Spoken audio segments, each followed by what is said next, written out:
What is going on, guys? Let's get this thing going early, right? Song's over. I didn't calculate the time right. Who cares? Right? Boom. What is going on, guys? Welcome to the Wednesday wrap-up. It's a new show that I want to be doing every single Wednesday. Let me adjust my camera. Every single Wednesday, we're going to be talking about the news. We're going to talk about everything on Wednesday. We're going to be, this is going to be a shorter show. We're going to keep it down to an hour. We're going to go from 8 to 9 most Wednesdays. And I think the idea of this show, we're starting it in the off season, but I think this is more going to be wrapping up the things that we saw during the week, during the season, answering your questions, and just giving us a platform on this channel to maybe, we're going to keep talking Jets because it's still talking Jets with Tigo, but also address other teams, other things, other situations that are going around along the league. I like football, not just the New York Jets, and I want to talk some football. So let's hop into today's main topic because it has to be spoken about. I wasn't able to make a video about it, so I thought I'd talk about it right now. And that's the fact that Calais Campbell obviously canceled his trip with the New York Jets and decided to sign with the Atlanta Falcons. And this is very disappointing just because I really liked the idea of bringing in defensive tackle Calais Campbell to the New York Jets. I thought it made a ton of sense. I thought it was going to be a great fit. I thought everything was going to work out absolutely beautifully, and it just ultimately didn't end up working that way. He canceled the trip, and he brought all of those things, and we have to talk about why would he choose the Atlanta Falcons over the New York Jets. And there are a couple of things, and I think the most important thing is actually the thing that he mentioned when he was asked why he canceled his trip. Because remember, before he canceled his trip with the Jets and he chose the Atlanta Falcons, he also canceled his trip with the Bills. Now, I had assumed that this meant that the Jets and him were kind of on the same page, and that ultimately was going to end up happening was that he was going to be a New York Jet. But I think the most telling thing that was said when he announced and he came out and made some comments was, I had to make the best decision, not just for me and my family or the team that I could impact the most and blah, blah, blah. But it was ultimately is the usage that he would be used with. And I think Calais Campbell still thinks that he is the guy. And in the New York Jets team, he would play second fiddle to Quinnen Williams. And I think part of that absolutely played a factor into there. Also, I think what a big factor was money. The New York Jets weren't going to be able to pay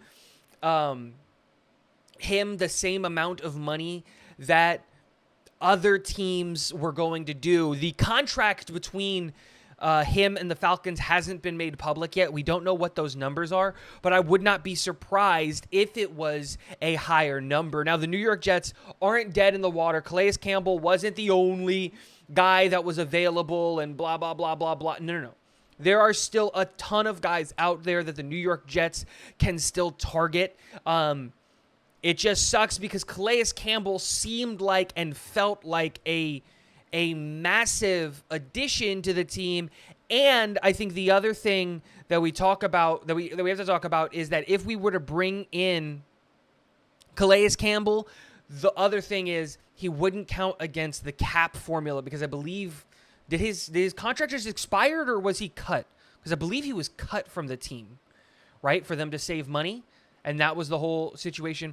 Whatever that works, there are other options out there. And we're going to talk about a couple of those options in today's stream. But before we get into that, let's say hi to some folks that are in the chat. I got to show Dakota some love. Dakota J is always in the chat early. Always the first person to comment something, and then I never see Dakota again. It's fantastic. They come in, they drop a like, they do their thing. Absolutely fantastic. Jesse P is in the house. Oh, He is a member of the Talking Jets with Tigo Navy. That's why you get to see that recruit symbol next to his name and the Max Mitchell emote. If you want to be a part of the Talking Jets with Tigo Navy and work towards the Talking Jets with Tigo Navy giveaway, we're actually at 2 members. I forgot to update this, so it's actually at 2, so we only need 14. It costs less than a cup of coffee a month to join the Talking Jets with Tigo Navy, and you get a couple of cool things.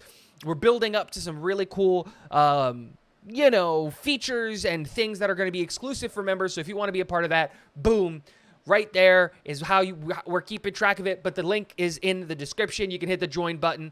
Like I said, costs less than a cup of coffee a month. John Hepburn in the house. What's going on? King Joe coming in hot with a whole ton of, and probably the new priority for the New York Jets when it comes to, Poona Ford is absolutely on it. Ford or Harris.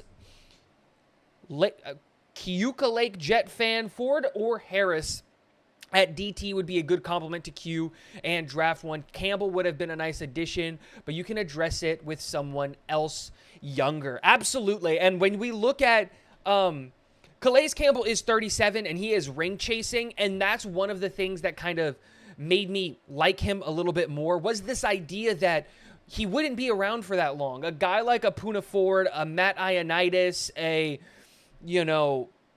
there are other guys that are out there, an Akeem Hicks, possibly. These guys that are out there that are free agents, are definitely options for the Jets, and they're younger, but are they going to come here just on a 2 or 3 year deal? I don't know. They might want 4 or 5, especially guys like Poona Ford and Matt Ioannidis, who are 28 and 29 respectively. But this is a good point. Have you heard anything about Ben Jones, the center, yet? No, and I don't think we will, King Joe. I think the whole point with bringing in a guy like Ben Jones is that, we're going to gauge the interest. We're going to see if he's a fit. We're going to see if he's physically fit, and then we're going to hold off until the draft. Remember that we still have 2 second-round picks in this year's draft, and I feel so confident that one of those second-round picks is going to be a center that, it would be one of those I don't bet. I don't believe in betting. But, if I did bet and if it was legal here in Florida, that's one of those things that I would say 100%. The reason you bring in a guy like Ben Jones and you have that visit is in case things don't work out in the second round, and for some reason, let's say all 4 of the centers are gone by 42, because I think we send 43 in the trade. If all 4 of the centers are gone, then you can go and say, you know what, Ben Jones, we're bringing you in, and you can make the decision after the draft. I don't know about very many teams that are going to be super active in this center market, especially when the centers in this class are really, really high value centers. There are 5 or 6 guys that can come onto a team right now and immediately start. Now, the bottom 2 guys, I don't feel super comfortable starting them that quickly, but the top 4 guys can come in, be day 1 starters, and be high-level contributors to this football team. And the good thing is that only one of those guys is possibly and maybe projected to come in and be like a guy, right? To bring those guys in. So that is an Ashen, a fungus among us, reminding everybody to click the like button. Thank you, good sir, for helping out the channel by saying that. 10 likes already. Love you guys. Less taxes in Georgia. Absolutely right. That is another option that you look at there. And I think he's just going to play a more predominant role. And do you really want to have to go through the gauntlet that is the AFC? That's something that people aren't taking into consideration. Players are going to want to go to the NFC because it is an easier path to a championship. And Atlanta more than likely is going to be all in on Lamar Jackson after the draft, where they wouldn't have to give up the number 9 pick. It would be my expectation. And the reality is that even with Desmond Ridder, if they keep the number 9 pick and let's say take a wide receiver or an offensive lineman or another defensive guy, whatever it is, they can go in a million different ways. If they do that, why wouldn't you go to a division where you can win and get into the playoffs with 8 wins? The Saints are still pretty bad. Adding Derek Carr helps them, but like they're really, really old. They only have one wide receiver on the roster because I don't count Michael Thomas because he's going to get hurt eventually, right? And so like there's that. We don't know what's happening with Alvin Kamara's litigation and all of those things. So like there's a lot of things in New Orleans that might not be super great. And then Tampa Bay is falling apart. Baker Mayfield's not going to help that team at all. Carolina's going to be running out a rookie, and they have a shot, obviously. But, like, you can look at that team and be like, Arthur Smith created an insanely productive run game with no quarterback in Tennessee. Tyler Algier looks legit. Maybe if he drafts an offensive lineman at 9, I can go to a team. We can make it to the playoffs with, like, 8 wins. And once you're in the playoffs, it's a crapshoot. Any team can beat any other team in the playoffs. Like, that's the reality of it. Any given Sunday, any team can beat any other team. And when you get to the playoffs, when you're trying your hardest, hey, there's a lot of options there too. And I think this is what Keuka Lake Jet fan is kind of referencing. You know what I mean? There is absolutely, you can get to the playoffs in less wins. So, boom. This is regarding, I think, Ben Jones. I don't really ever think he was considering retirement. I think he talked retirement to try to get out of Tennessee. Tennessee cutting him and like being able to use the medical designation helps their cap hit and stuff like that.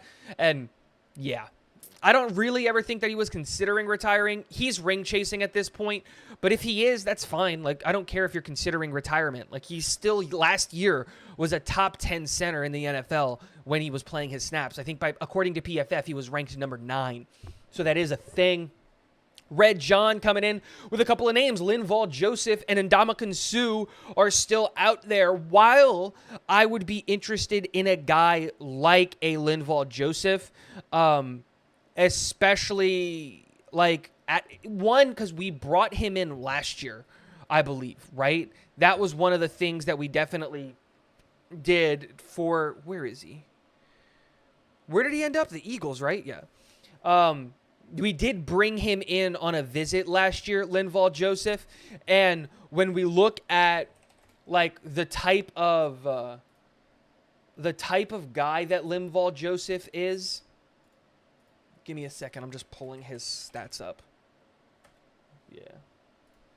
When we look at the type of defensive tackle that he is, it makes a ton of sense because like he is somewhere in between that defensive tackle that we're looking for and that nose tackle that the fans kind of want. He's not a really big-bodied, stopping, brings no value to the pass rush. Like, that's not what he is. And in a rotational role, he can definitely work.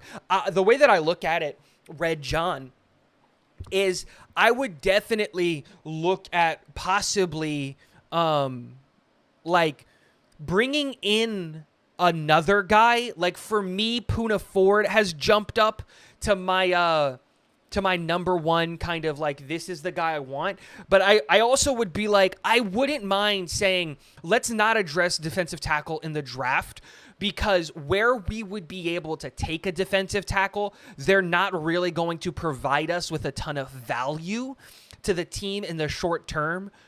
What if we were to, let's say, go and get a guy like a Poona Ford, bring him in to be the stalwart next to, Quinnen Williams, and be that guy that gets the 50% of the snaps in that defensive tackle room and tends to fit what the New York Jets are kind of looking for in a defensive tackle a little bit more, a guy with a pass rushing skill set and that kind of ability.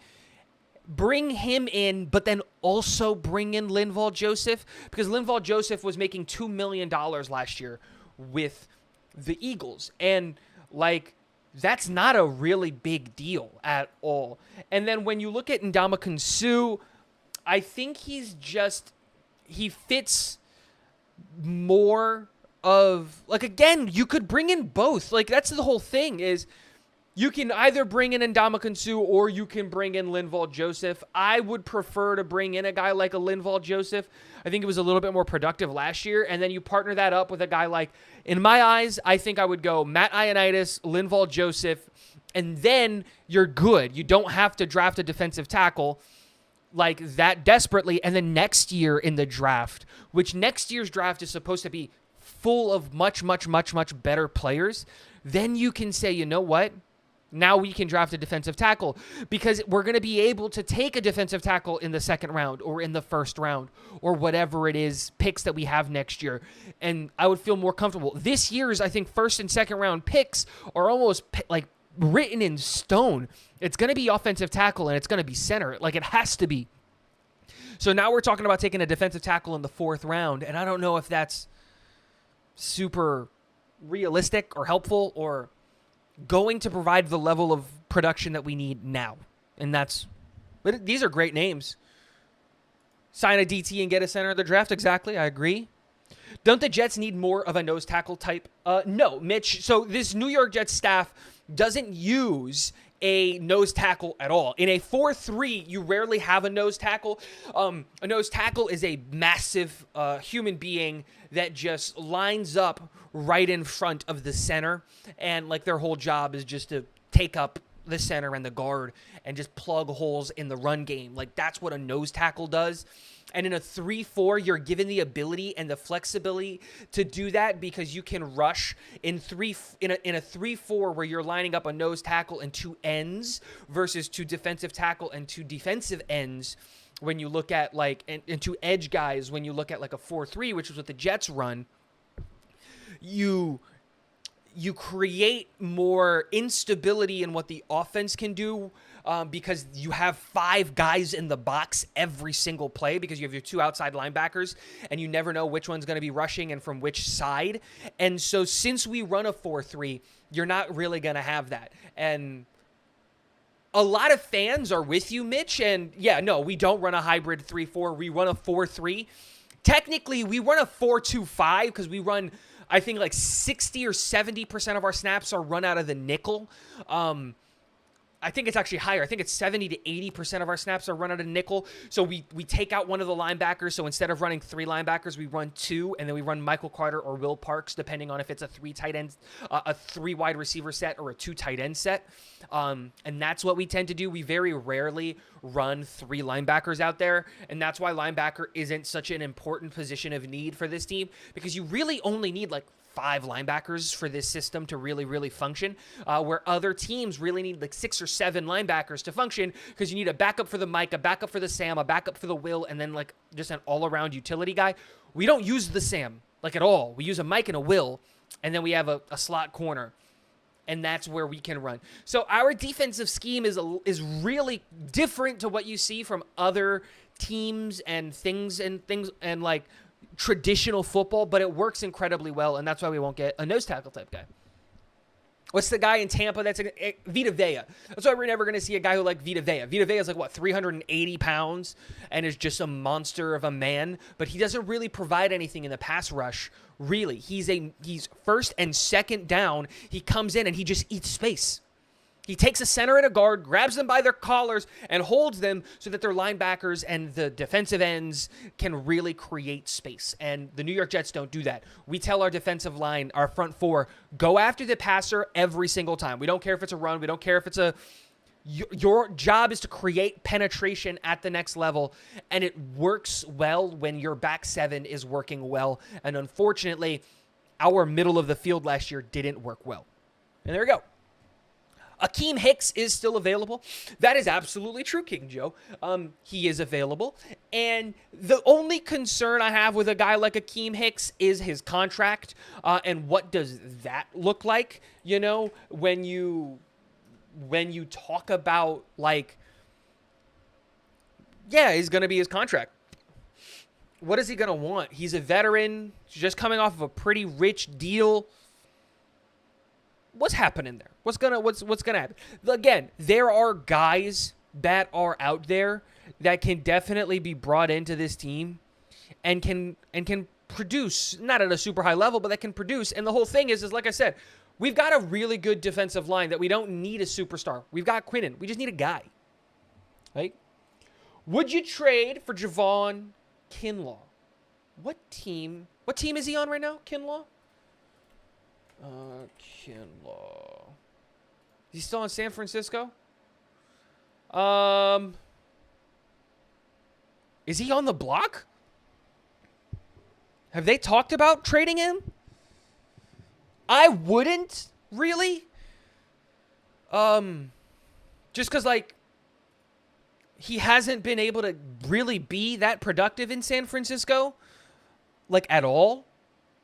And so, yeah, maybe a change of scenery might help the guy and all of those things. But, like, I look at Javon Kinlaw more as a Solomon Thomas replacement, not a Sheldon Rankins replacement. Like, I wouldn't even consider him a Nathan Shepard replacement. He should be the number 4 defensive tackle on a team, not higher up on that list. So, yeah, probably not.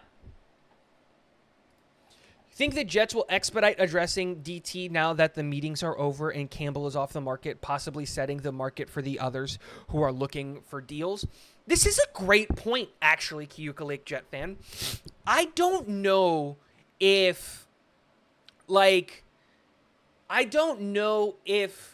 teams were waiting or, like, what's happening. Again, when you get to this point in free agency, everybody's kind of in a holding pattern because you got to remember that, like, what's the word? Like, the draft is so soon. Just to pivot, right? Like, the draft is so soon, and there are guys in this draft that teams are going to like a lot. And the reality is defensive tackle isn't the sexiest of positions, so it's not a position that, like, teams really look at super difficult. And when you've got arguably the best defensive tackle in the NFL, I'll put him as the second best defensive tackle in the NFL, and Quinnen Williams, the guy who's lining up next to him doesn't necessarily need to be the most insane, absolutely world game breaking type of guy. He's just got to be a guy. He's just got to be middle of the pack in the NFL. And when you take the assumption, and this is a pretty big assumption, when you take the assumption that the team, especially on the edges, are going to explode, that makes a ton of sense. Carl Lawson, everybody says the second year after the injury is when you explode. And after Robert Salas basically stamped it with like in blood that Lawson is going to be on this team next year, I don't think he's going anywhere. JJ's going to take a next step. JFM was our best edge rusher last year. People don't want to hear that, but he really was. Bryce Huff is going to be another year after having his explosion of a year. Like,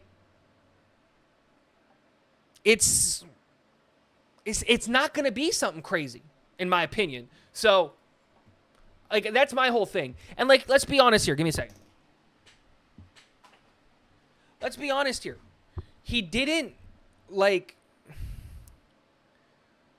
none of these guys are, like, outside of Calais Campbell, and with him being gone, none of these guys are super, like, oh my God, guys. Poona Ford had a really bad year last year, and you hope that isn't the norm and that he's going to be back to regular. Matt Ioannidis is a guy that I really like, and I would bring in, like, personally, that would be the guy that I would bring in. But, like, he didn't have a great year. We talked about Linval Joseph and Ndamukong Suh. Like, they were average. Again, and they're older prospects, but, like, Poona Ford hasn't been Poona Ford, like the one that we all remember, since 2018. You know, maybe 2020 he was that guy, but ever since then they've been down years. Now, how much of that is the system around them and the teams around them being bad? And this isn't me saying don't go get Poona Ford. Go get the guy. I'm totally on board with getting the guy. But the expectation that he's like the savior or something along those lines, like that's the guy, or that Calais Campbell was the guy, like I just don't think that's a reality. When we're shopping in the bargain bin for the defensive tackle position, like that's the thing that we need to remember, is that we're shopping in the bargain bin. Poona Ford, Shelby Harris, Akeem Hicks, plenty of guys that don't offer more pass rush but are serious run stoppers. If we need a pass rushing DT, well, luckily this draft has a few of them. Rico, you're right. And the whole thing is like, again, I don't consider those guys like run stopping DTs. I think I find them like as a good mix. And the Jets don't really use a run stuffing DT, like I said before. But the only problem I have with addressing it in the draft is, where are you drafting them? what round are you drafting a defensive tackle in? And remember, we don't have a third. Remember that one of our seconds is going to Green Bay for Aaron Rodgers. So that really only leaves the first and the second round to go and get a defensive tackle. And unless someone wants to come up at 13 and we get a third round pick, the way that I look at it is first, that number 13 pick is going to a tackle. Expect Broderick Jones, expect Anton Harrison, expect Darnell Wright, Paris Johnson Jr. One of those guys is going to be a New York Jet.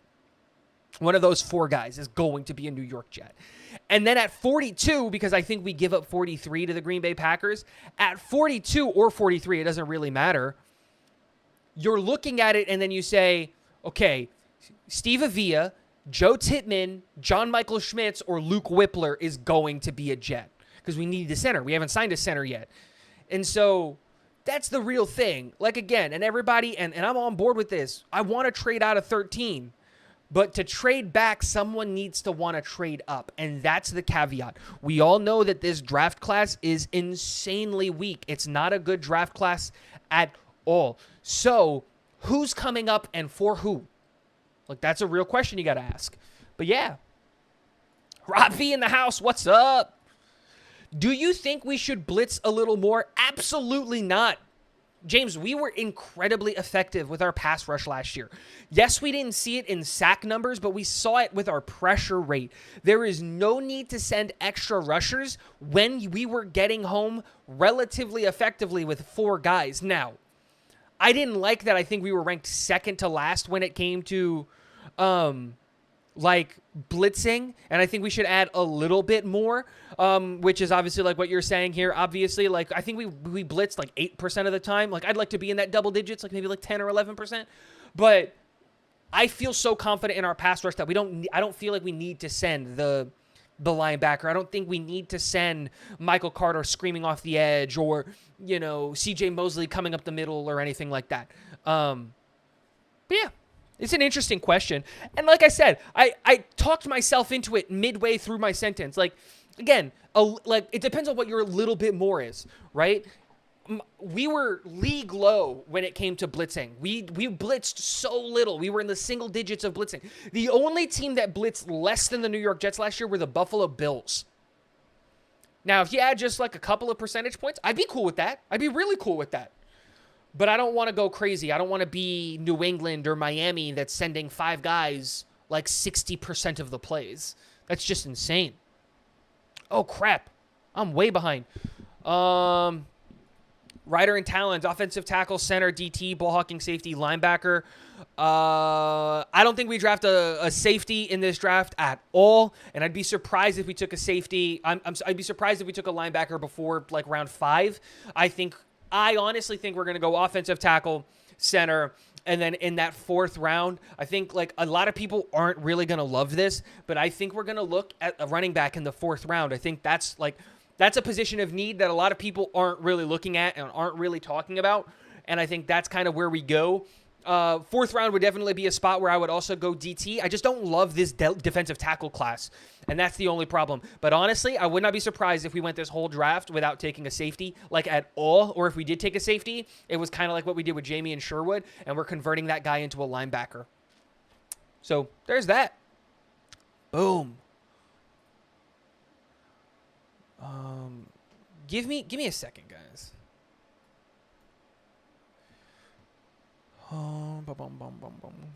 Wrong verb. Our top priority is still quarterback. I don't think so. I think we've figured out the quarterback. I think we know what's going to happen with the quarterback. We know that we're going to get Aaron Rodgers, and there's no need to halt the rest of your team's production or productivity or whatever it is by just waiting for the Aaron Rodgers trade. You got to do the work around him. We know that Aaron Rodgers is going to come to the New York Jets, and that's that. That's it. We trade up for Jalen Carter. I'm not down with trading up, but if he was there at 13, I would take him. How much better is Campbell than guys like Poona Ford, Akeem Hicks, or even Shelby Harris at this point in his career? That vet leadership and experience. Well, let's look it up. This is a great point. Calais Campbell. Yeah. The thing is that Calais Campbell played played an insane amount of the snaps for his team last year. Like, that's something that we have to take into consideration. He played a little under 60% of all of the snaps for that defense, and he played them at a high level. He is, like, if we were talking in tiers, Calais Campbell is a tier above guys like Ford, Hicks, Harris, and some of these guys, like, right now. Like, that's just the reality of it. Even with him being 37, he is a better football player. But that doesn't mean that, like, he was the end-all, be-all. We had a top, like, you can replace Sheldon Rankins' production. Remember how many of us wanted to cut Sheldon Rankins to save the money? Because we just thought, like, him and Nathan Shepard were, like, the same guy? There are options, there are ways, and there are, like, directions that we can go in. And so, yeah. We don't know. His contract is not yet available at all. I've looked. All right, boom. I believe the Jets will be picking at 15 this year. I believe the firsts are gonna be swapped. I don't think so. I don't think so at all. That would just be taking away value from the Green Bay Packers. The Green Bay Packers want 13 and 15. They don't necessarily want 13. Like, none of the players that the New York Jets are targeting or that the New England Patriots are targeting are guys that the Green Bay Packers are in on. And so I don't see, one, why the New York Jets would swap firsts. And like the report said that came out a couple of days ago, the trade is basically kind of hammered down. We know what the trade is going to be. There's just like a couple of sticking points, and that's with not this year's compensation, but 2024 and 2025. That's really the sticking point right now for the trade is the 2024 pick conditional when the Jets send it over, and will the Green Bay Packers send a third-round pick in 2025 if Aaron Rodgers doesn't play in 2024? Those are the two sticking points. The Jets want to put a bunch of conditions on the 2024 pick, and they want pick protection, like a buyback